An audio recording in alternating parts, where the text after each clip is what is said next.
எல்லாருக்கும் வணக்கம். இன்னைக்கு மதியம் லஞ்சுக்கு காய் போட்ட சாம்பார் செய்ய போறேன். 4 பேருக்கு செய்ய போறேன். 100 கிராம் பருப்பு எடுத்திருக்கேன் குக்கர்ல. இப்போ ஃபர்ஸ்ட் பருப்பை வேக வச்சுக்கலாம். மஞ்சத்தூள், பச்சை மிளகாலாம் போட்டு பருப்பை வேக வச்சுக்கலாம். அதுக்கப்புறம் என்னென்ன காய் சேர்க்க போறேன்னு சொல்றேன்.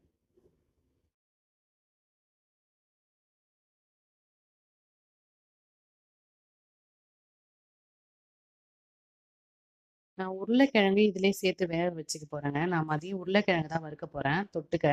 அதனால உருளைக்கிழங்கு நான் அதிலே போட்டுக்கிறேன். உருளைக்கிழங்கு நல்லா கழுவிட்டேன்.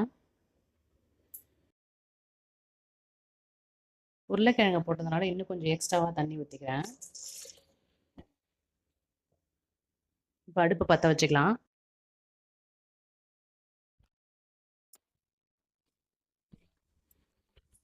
இப்போ குக்கரை விசில் போட்டு மூடிக்கலாம்.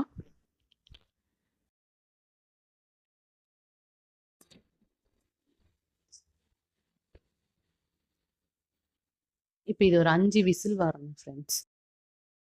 இப்போ இது ஒரு 5 விசில் வந்த உடனே அடுப்பு ஆஃப் பண்ணிக்கலாம். இப்போ நம்ம இதுக்கு தேவையான காய், வெங்காயம், தக்காளி எல்லாம் அரிஞ்சிக்கிறேன். இப்போ சாம்பாருக்கு தேவையான வெங்காயம், தக்காளி, முருங்கைக்காய். காய் வந்து முருங்கைக்காய், கத்திரிக்காய், கேரட்டு, பீன்ஸ் இதெல்லாம் நான் அரிஞ்சிக்கிறேன். அரிஞ்சிட்டு வந்து காட்டுறேன். வெங்காயம், தக்காளி எல்லாத்தையும் அரிஞ்சிட்டேன். மாங்காய் அதில் காட்ட மறந்துட்டேன். மாங்காவும் தான் போடுறேன். மாங்காவையும் அரிஞ்சு வச்சுட்டேன். காய் எல்லாத்தையுமே அரிஞ்சிட்டேன். விசுலும் வந்துருச்சு. பருப்பையும் கடைஞ்சி மிளகாத்தூள் போட்டு வச்சுட்டேன். இந்த பருப்புக்கு வந்து நான் 3 ஸ்பூன் மிளகாத்தூள் போட்டிருக்கேன். இப்போ வாங்க அடுப்பை பற்ற வச்சு அதே குக்கரை வச்சு தாளிக்கலாம். இப்போ அடுப்பை பற்ற வச்சுக்கலாம்.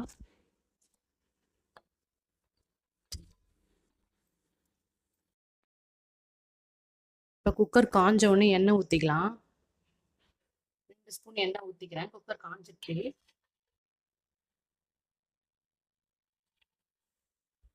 எண்ணெய் காஞ்ச உடனே கடுகு போட்டுக்கலாம்.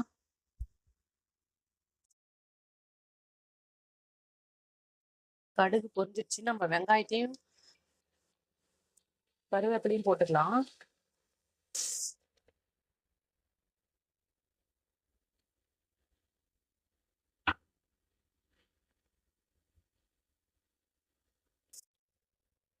வெங்காயம் நல்லா வதங்கணும்.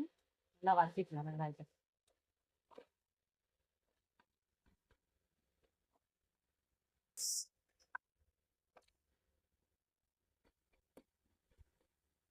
வெங்காயம் கொஞ்சம் நல்லா பொன்னிறமா வதங்கணும்.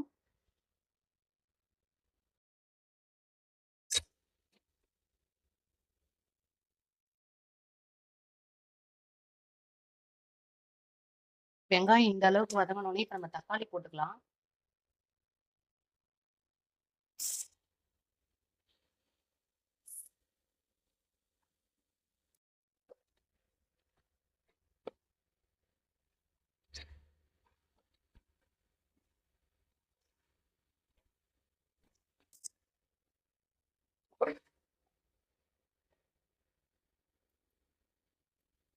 வெங்காயம் தக்காளி ரெண்டும் சேர்ந்து நல்லா வதங்கணும்.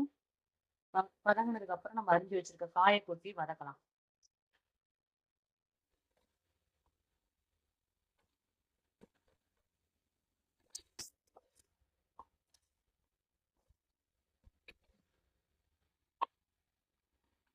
இப்ப நம்ம காயை கொட்டி வதக்கிக்கலாம்.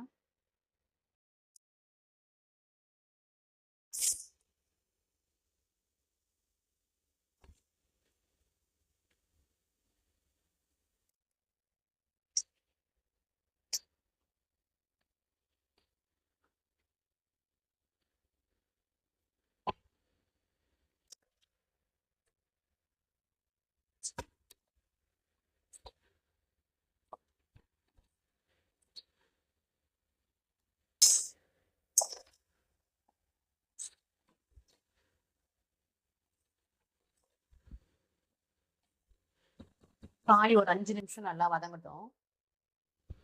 நம்ம ஆல்ரெடி சாம்பார்ல மாங்காய் போட போறோம்ன்றதுனால புளிப்பு அதிகமா தேவையில்லை. இந்த அளவுக்கு புளி இருந்தா போதும். புளியை ஊற வச்சுக்கிறேன்.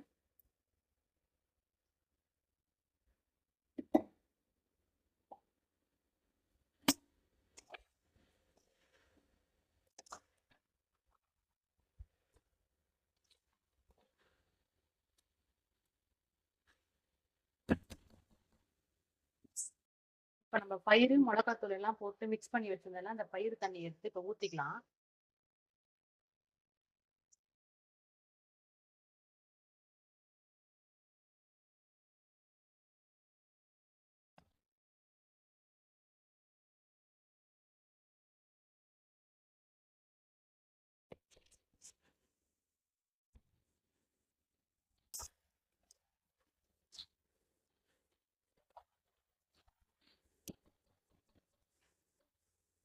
இப்ப நல்லா கலக்கி விட்டாச்சு. இப்ப நம்ம குக்கர் போட்டு மூடிக்கலாம். விசில் போடுற அளவுக்கு மூட தேவையில்ல. லைட்டா இப்ப சாய்ச்ச மாரி மூடி வச்சுக்கலாம்.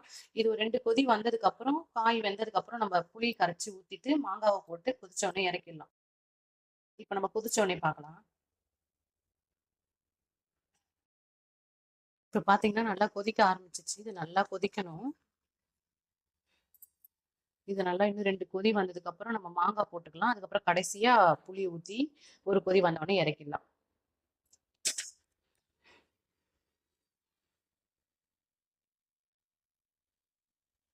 இப்ப நம்ம அரிஞ்சு வச்சிருக்க மாங்காவை போட்டுடலாம். மாங்காய் வந்து கொஞ்சம் குண்டு மாங்கான்றதுனால கொஞ்சம் முன்னாடியே நம்ம போட்டுறோம். அப்பதான் வேவும். இந்த மாங்காய் கொஞ்சம் புளிப்பு மாங்காய் தான். அதனால தான் புளி கம்மியா எடுத்திருக்கேன். இப்ப நம்ம மாங்காய் இல்லைன்னா கொஞ்சம் புளி எக்ஸ்ட்ராவா ஊத்தலாம். இந்த சாம்பார் வந்து 4 பேருக்கான சாம்பார் தான். இது கண்டிப்பா மீறும். நாங்க வேஸ்ட் பண்ண மாட்டோம். நைட்டு இட்லிக்கு தொட்டுப்போம். இல்ல இட்லி, தோசைக்கும் நல்லா தான் இருக்கும் இந்த சாம்பார். இப்ப மறுபடியும் மூடி வச்சுக்கலாம். காலையிலயும் மாங்காய் எல்லாம் சேர்ந்து வேகணும். கரெக்டா இன்னும் ஒரு 5 நிமிஷம் கழிச்சு நம்ம புளி ஊற்றிக்கலாம்.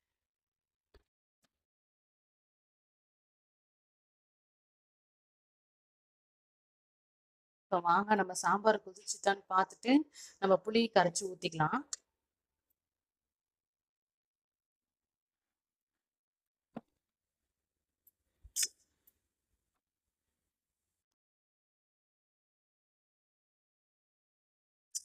கொதிச்சிருச்சு. புளியை ஊற்றிக்கலாம். புளி கரைச்சி வச்சுட்டேன் நான் ஏற்கனவே, அதை ஊற்றிக்கிறேன்.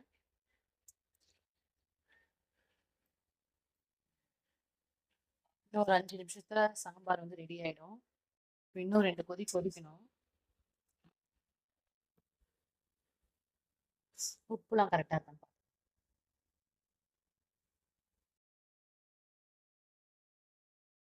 காரம் எல்லாமே கரெக்டா இருக்கு. இப்ப நம்ம சாம்பாரை மறுபடியும் மூடி வச்சுக்கலாம்.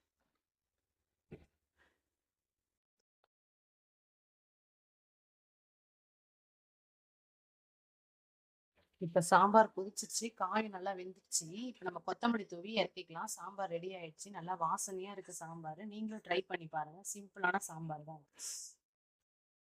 கொத்தமல்லி தூவிக்கலாம். இப்ப நான் அடுப்பு ஆஃப் பண்ணிக்கிறேன். பாய்.